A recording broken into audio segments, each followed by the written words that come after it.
take that hitch pin out. It has a little, yeah, there you go.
Okay, so I got backed up to our shop here.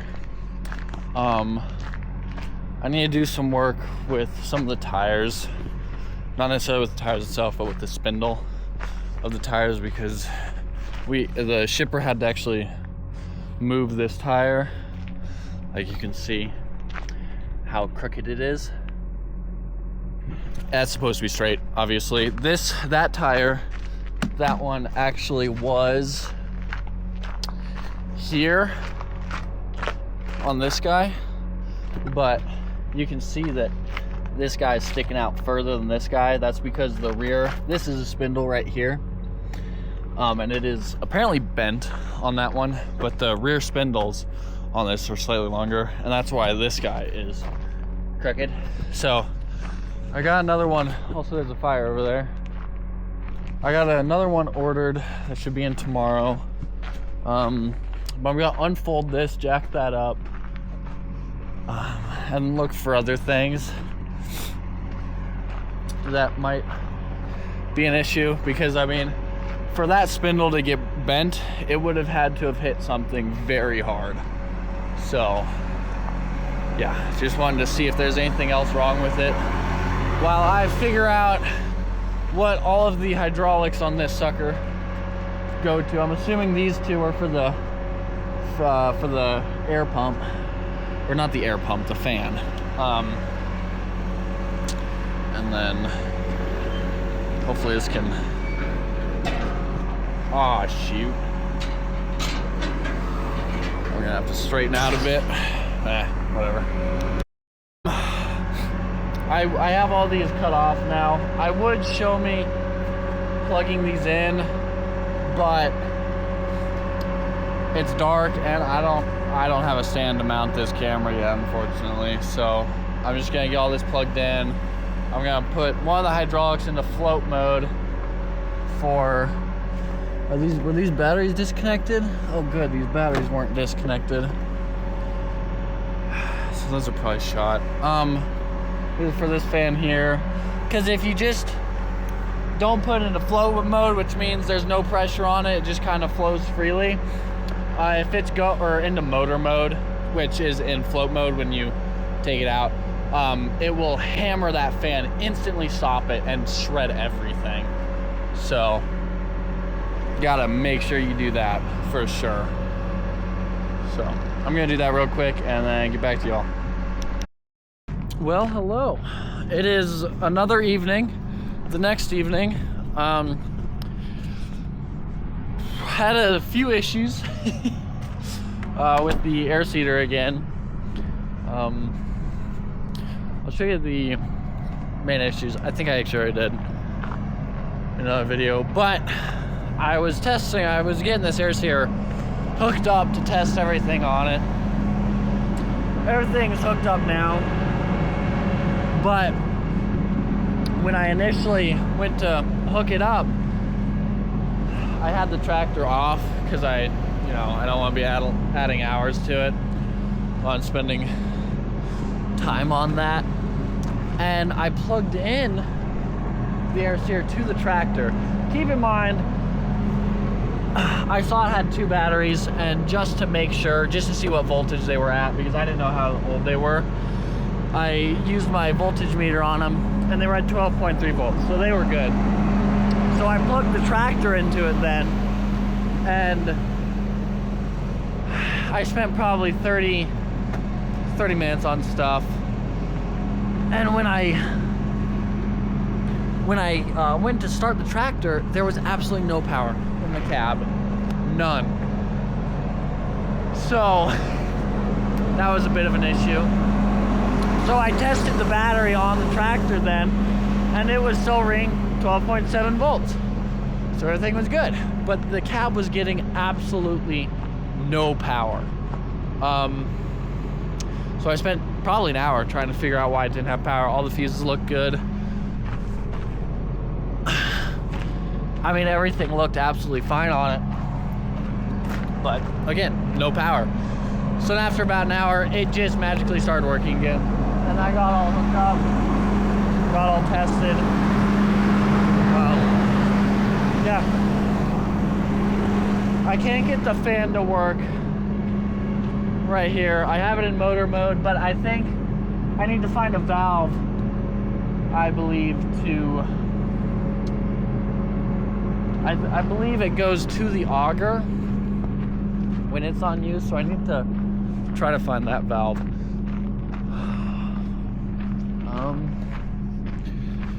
So my dad's really wanting to add weights to the front tires of that tractor, and those tractors are not made for that at all. So I just told him, like, okay, I'm gonna go put it in the ground, because right now we don't have anything to kind of test the power of that. So I'm gonna go put it in the ground, put it to the maximum depth, and see what slip we get, to see if and how much extra weight we need on the front end. But I gotta figure out where the heck the valve is for that auger, so I can get the fan working, because right now the fan's just not working. So I will get back to you guys once I figure out how to do that. So I could not find the remote for the auger. So that might be a problem for future me. But for now, we're just gonna see if... Yes. Is this one still in float? Oh, good. Right brake light. Left brake light. Okay, sweet. Love that. Whatever. They're on. Well, maybe I just need to disable brake lights. Makes sense. I'll be back when I can figure some more stuff out. Well, actually, here, you can come with me for this. Okay. let's figure out if this is some motor mode. Yes, it is. Yeah.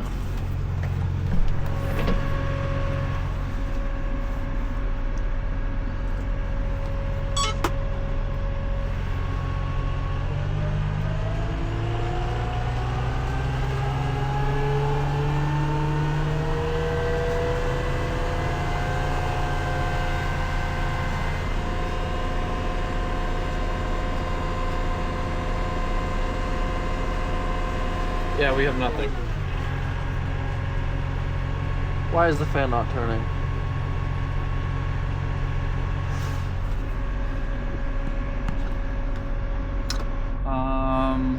Okay.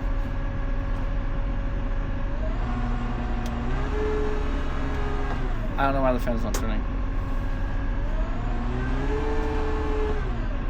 I have absolutely no idea. I gotta figure that out. Okay, I still can't get the fan to work. I can get the hydraulic or the auger to work, but I simply cannot get the fan to work on it, which is not a good sign at all. But the auger will work and everything else will work except for the fan for some reason, and I don't know why, but we're gonna go put it in the ground now. I'm already going to the field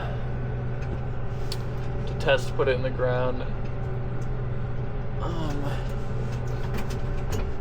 I don't want to run over that. I'll be right back once I'm in the field. I'm gonna start unfolding here. So the wings, the initial set of wings will go down.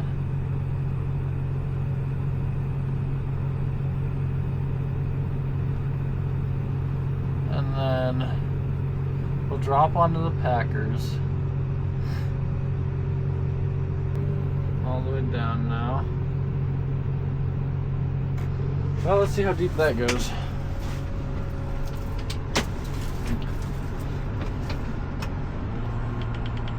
I'm gonna shift down.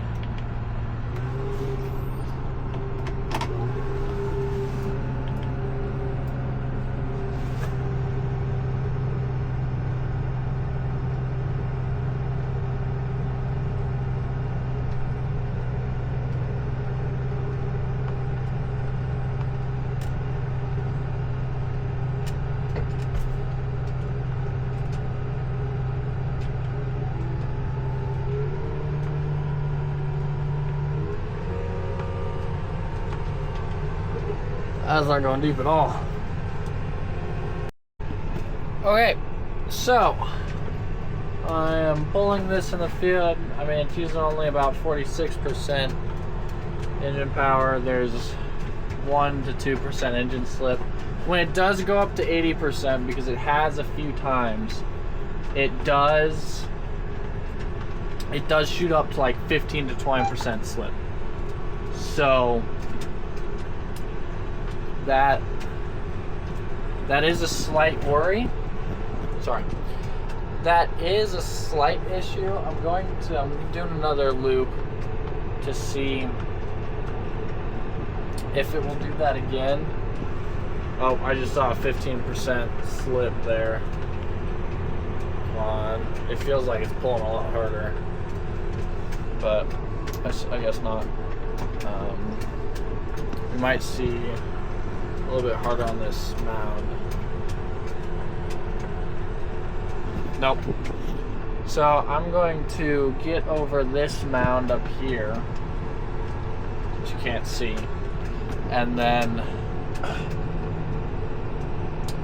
I'll see what slip it does. I'm gonna have to adjust the rear packers to put it down any deeper. It's honestly looking like it's at about the right depth for what we actually need. But to test it out, oh, just saw 6%. I do like how this is only running it at like 1700 RPM. Let's watch this slip. Nothing. Well, okay, let me get over this ridge as well, because this is a lot steeper, and that will cause it to dig in a lot more. So, yes.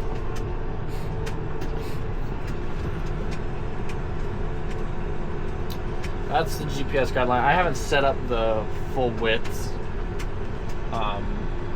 yet, so that's why it looks a little bit weird. Let's watch that slip.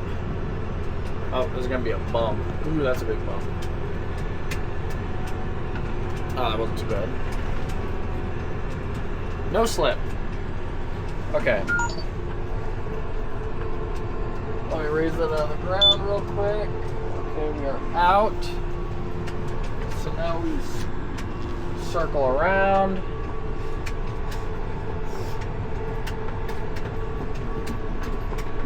Get onto a different line here.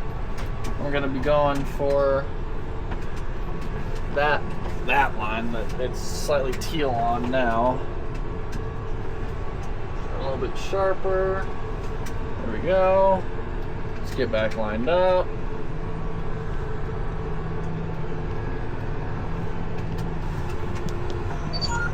Oh.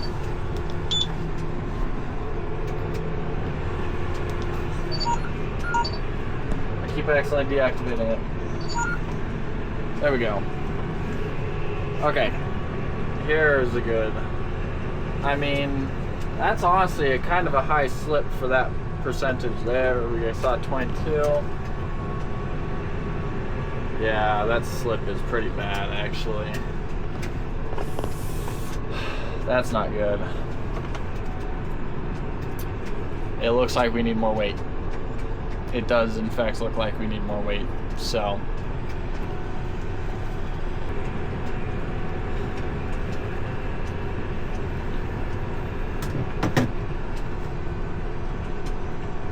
okay, well, I think that's enough boring. Just looking at GPS, looking at me, looking at the field right now. That's, I mean, you honestly can't really see anything. Yeah, so I will see you guys in the next video. It's gonna be a bit because we're going on vacation. So yeah, so it will probably be a bit until the next video. And then, I mean, obviously it's winter time. We don't have much to do now. So, yeah, I'll see you when I see you guys.